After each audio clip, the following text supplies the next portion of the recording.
ইন্দোনেশিয়াতে একটা বিষয় আছে যে কুরিকুলাম মেরডেকা, মানে ফ্রি কারিকুলাম, স্বাধীন কারিকুলাম। আপনি আপনার মতো করে কারিকুলাম সাজাবেন, আপনার সরকার যে শিক্ষা মন্ত্রণালয় আছে আপনাকে একটা বেস দিয়ে দিবে, এর আলোকে আপনি আপনার কারিকুলাম সাজাবেন আপনার মতো করে। আপনার স্কুলে আপনার শিক্ষার্থী পরীক্ষা দিবে আপনার কারিকুলামে, সরকার আপনাকে এখানে হস্তক্ষেপ করবে না। জাস্ট আপনার পরীক্ষার পরে আপনার সার্টিফিকেটটা মন্ত্রণালয় থেকে অনুমোদন দেওয়া হবে। বুঝতেছেন আপনারা? ধরেন পাবলিক ইউনিভার্সিটি স্বায়ত্তশাসিত, তো কওমি মাদ্রাসাকে যদি আমরা স্বায়ত্তশাসিত রাখি, জাস্ট যুগের চাহিদায় আমার একটা শিক্ষার্থী পড়াশোনা মন্ত্রণালয়ে কাজ করবে, তার তো কিছু ওই কেন্দ্রিক যোগ্যতা লাগবে, তাই না? তো ওই কেন্দ্রিক যে যোগ্যতাটা লাগবে সেখান থেকে আমরা কিছু নিয়ে আসব। তো এইরকম এনে যদি আমরা স্বায়ত্তশাসিতভাবে আমরা আমাদের স্বকীয়তা বজায় রেখে করতে পারি, এবং সেটা সরাসরি আমার আরেকটা যেটা পরামর্শ, এটা আমার অভিমত, সেটা সরাসরি শিক্ষা মন্ত্রণালয়ের অধীনে না থেকে ধর্মীয় মন্ত্রণালয়ের অধীনে এনে কওমি মাদ্রাসার যে স্বকীয়তা সেটাকে বজায় রেখে স্বায়ত্তশাসিতভাবে একটা ব্যবস্থা যদি করা যায়, সেখানে কওমি মাদ্রাসা সহ আরও যারা ইসলামিক সাবজেক্টে পড়ালেখা করেন তারা আমি মনে করি সামনে আগাতে পারবেন। আরেকটা কথা যেটা আমরা হুজুর মানুষ তো মনে করে যে মানে শুধু ইসলাম নিয়েই কথা বলবো, এই জন্য আমি এইটার সাথে আরেকটা কথা বলতেছি। যেমন আমাদের ভাইরা বলছেন যে শিক্ষা বাজেট বৃদ্ধি করা। বাংলাদেশের আপনার শিক্ষা খাতে বাজেট কত? প্রবৃত্তির 1.8% to 2%, সম্ভবত বর্তমান সরকার এটাকে 2%-এ নিয়ে আসছে। দেখেন আমাদের দেশে গবেষক বের হচ্ছে না কেন? আমরা কিন্তু মুখস্থ নির্ভর পড়ালেখা করি। এমনকি বিশ্ববিদ্যালয়ের কাজ কি? বিশ্ববিদ্যালয়ের কাজ কি শুধু ছাত্র পাশ করায় বের করবে এরকম? বিশ্ববিদ্যালয়ের কাজ হচ্ছে মানে ক্রিয়েটিভিটি তাদের মাঝে থাকবে, তারা নতুন কিছু তৈরি করবে, তারা গবেষণা করবে, গবেষক হবে, দেশের জন্য জাতির জন্য নতুন কিছু তৈরি করবে। আমরা প্রাইমারি থেকে কলেজ লেভেলে মুখস্থ করছি মাশাআল্লাহ অনেক কিছু, কিন্তু ইউনিভার্সিটি লেভেলে আইসা যদি আপনার ওই যে প্রতিদিন ক্লাসে কী বলে কয়েক মাস পর সেমিস্টার পরীক্ষায় মুখস্থ লিখে পরীক্ষা দিয়ে পাশ করে সার্টিফিকেট নিতে হয়, তাহলে বিশ্ববিদ্যালয় কেন হন? তো এই বিশ্ববিদ্যালয়ের যে মূল কাজটা গবেষণা, এই গবেষণার ক্ষেত্রে ফোকাস দেওয়া না একটা কারণ হচ্ছে যে তাদের গবেষণার ক্ষেত্রে যে ফান্ড দরকার সেটা তারা পাচ্ছেন না। এই জন্য আমাদেরকে এখানে অবশ্যই বাড়াতে হবে। আমরা যদি একটু তুলনামূলক আলোচনা করি, দেখেন আমাদের পার্শ্ববর্তী দেশ, আমরা ইউরোপ আমেরিকায় যাচ্ছি না, ধরেন আমাদের পার্শ্ববর্তী প্রতিবেশী দেশ হচ্ছে ইন্ডিয়া, এখানে আপনার 3 থেকে 4.1% হচ্ছে ওদের মানে কী রাখা হয় প্রবৃদ্ধির যে শতাংশ জিডিপির, আর ইন্দোনেশিয়া হচ্ছে 3.5। আপনারা যারা এখানে বিশ্ববিদ্যালয়ে শিক্ষকতা করেন বা জেনে থাকবেন, আমি যে ভার্সিটিতে পড়ালেখা করছি এটা হচ্ছে প্রাইভেট ইউনিভার্সিটি। শুধু একটা দেশের প্রাইভেট ইউনিভার্সিটি ফান্ড কত গবেষণা সেটা বোঝানোর জন্য আমি বলতেছি। তারা যদি একটা আর্টিকেল পাবলিশ করে স্কোপাস Q1 লেভেলে, তাহলে তাদের প্রণোদনা হচ্ছে বাংলাদেশের প্রায় 7 থেকে 8 লাখ টাকা। এখন বলেন আমার পাবলিক বিশ্ববিদ্যালয় ঢাকা ভার্সিটির একজন শিক্ষক যদি স্কোপাস ডাটাবেসের Q1 লেভেলে একটা আর্টিকেল পাবলিশ করে, তার ফান্ড কত? বুঝতেছেন তারা কেন মানে এগিয়ে যাচ্ছে? কারণ তাদের এইরকম সুযোগ সুবিধা পাচ্ছে। তো যেটা বলতেছেন, আর মালয়েশিয়া হচ্ছে 3.9%, পাকিস্তান 1.7 to 1.9%, এবং নেপাল হচ্ছে 3.7 to 4.3% জিডিপির।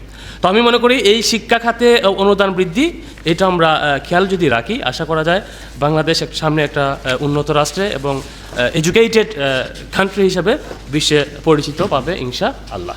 বাংলাদেশের যে কওমি মাদ্রাসা শিক্ষা ব্যবস্থা, এখানে সম্ভবত 15 থেকে 20% শতাংশ লোক যারা এই মাদ্রাসায় পড়ালেখা করেন, আর বাকি 80% বা 85% লোক কিন্তু জেনারেল লাইনে স্কুল কলেজ বিশ্ববিদ্যালয়ে পড়ালেখা করে।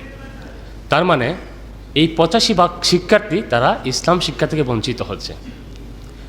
মূলত এই 85% শিক্ষার্থীকে ধর্মীয় শিক্ষার আওতায় আনার জন্যই আমাদের যে প্রস্তাবনাটা, সেটা হচ্ছে যে স্কুল কলেজগুলোতে ইসলাম শিক্ষা আপনার বাধ্যতামূলক করা, আর সেইখানে আমাদের যারা কওমি মাদ্রাসার শিক্ষার্থী 15% বা 20% তাদেরকে ইনক্লুড করা। তারা প্রত্যেকটা স্কুলে এই ধর্ম শিক্ষা বা ইসলাম শিক্ষার দায়িত্ব পালন করবেন। বর্তমান সময়ে আপনি যদি গবেষণা করেন দেখেন, তাহলে দেখবেন বিভিন্ন স্কুলে যে ইসলাম শিক্ষা নামের একটা বই আছে, সেই বইটা পর্যন্ত পড়ানোর মতো কোনো শিক্ষক নাই। বিশেষ করে গ্রামে দেখবেন অনেক স্কুলে, প্রাইমারি স্কুলে বা হাই স্কুল লেভেলে যেই লোকটা ইসলাম শিক্ষা বইটা পড়ায় যেটা আছে, একজন নন মুসলিম যিনি ইসলাম শিক্ষা বইটা পড়াচ্ছেন। তো আমার বোন হচ্ছে প্রাইমারি স্কুলের শিক্ষিকা, সে বাংলায় অনার্স মাস্টার্স করছে। তো সে বললো, ভাই আমরা তো আমি ইসলাম শিক্ষা পড়াই এক ক্লাসে, আমার সাথে ম্যাডামরা আরেক ক্লাসে পড়ায়। তো তো আসলে আমরা তো বাংলা, কেউ ইংলিশ, কেউ সমাজবিজ্ঞানে পড়ালেখা করছি, আমরা তো আসলে ইসলাম সম্পর্কে এতটা জানি না। মোটামুটি আমরা যা ওয়াজ মাহফিলে শুনি বা বইয়ের রিডিংয়ে যা আছে আমরা সেগুলো বলে থাকি।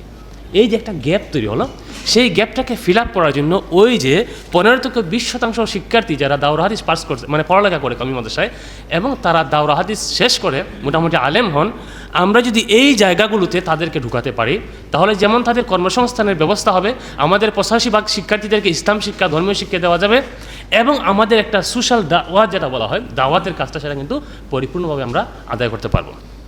আচ্ছা, এই ক্ষেত্রে আমাদের আরেকটা প্রস্তাব হলো, আমার ধরেন এই 15 থেকে 20% যারা পড়ালেখা করে, ধরেন এই বছর 2026-এ সম্ভবত 23,881 জন শিক্ষার্থী দাওরা হাদিস পরীক্ষা অংশগ্রহণ করছেন।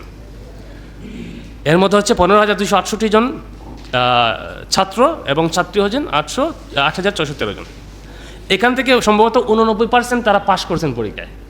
আবার 89% পাশের মধ্যে কিন্তু সবাই আবার আপনার ফার্স্ট ক্লাস বা সেকেন্ড ক্লাস সবাই কিন্তু নয়, কারণ থার্ড ক্লাসও আছে।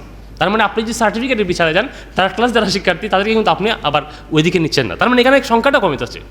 কিন্তু আপনার 85% কিন্তু স্কুল কলেজ অনেক, সেখানে আরও কিছু যোগ করতে হবে। যেমন যারা আলিয়া মাদ্রাসায় পড়ালেখা করে, কমপক্ষে যারা ফাজিল পাস করছে তাদেরকে আমরা এখানে সংযোগ করব।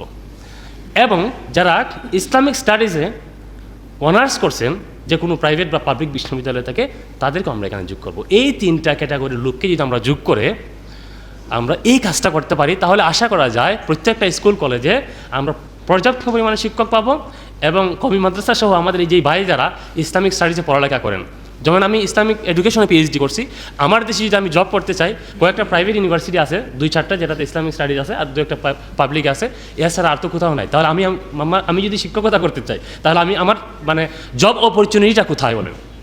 তাহলে এই কাজ যদি করা যায়, তাহলে যারা এখন পড়তেছেন না তাদের একটা জব অপরচুনিটি হবে, এবং যারা আসলে এই যে চাকরি বা জবের একটা চিন্তা পেরেশানি থাকে, আমি যদি এই বিষয়ে পড়ালেখা করি আমার জব অপরচুনিটি আছে কিনা, যদি এইটা করা যায় তাহলে দেখবেন প্রচুর শিক্ষার্থী ইসলামিক স্টাডিজে অনার্স পড়বে, প্রচুর শিক্ষার্থী দাওরা হাদিসে পাবেন, প্রচুর শিক্ষার্থী আলিয়া মাদ্রাসায় আপনি পাবেন। এটা একটা। এখন এই যে আমার ভাই বলছেন কওমি মাদ্রাসার যে সনদের পূর্ণাঙ্গ স্বীকৃতি হয়েছে, কিন্তু এর পূর্ণাঙ্গ বাস্তবায়ন যদি করি, আমাদের আমাদের একটা ভয় হচ্ছে স্বকীয়তা থাকবে না। ধরেন আমরা এই কথাটা বলি যে কওমি মাদ্রাসায় যারা দাওরা হাদিস পাস করছে তাদেরকে এই জব অপরচুনিটির আওতায় আনা। এখন আমি যদি প্রশ্ন করি যে কওমি মাদ্রাসায় যারা চালান বোর্ডে আমাদের মুরব্বী, তাদের কতজন লোক চান যারা কওমি মাদ্রাসায় পড়ালেখা করছে তাদেরকে স্কুল কলেজে শিক্ষকতা করার সুযোগ দিবেন? যদি তারা সকলে চাইতেন তাহলে আমরা আজকে এই পর্যায়ে থাকতাম না। এটা হচ্ছে আপনারা যারা আছেন তারা আলোচনা করবেন।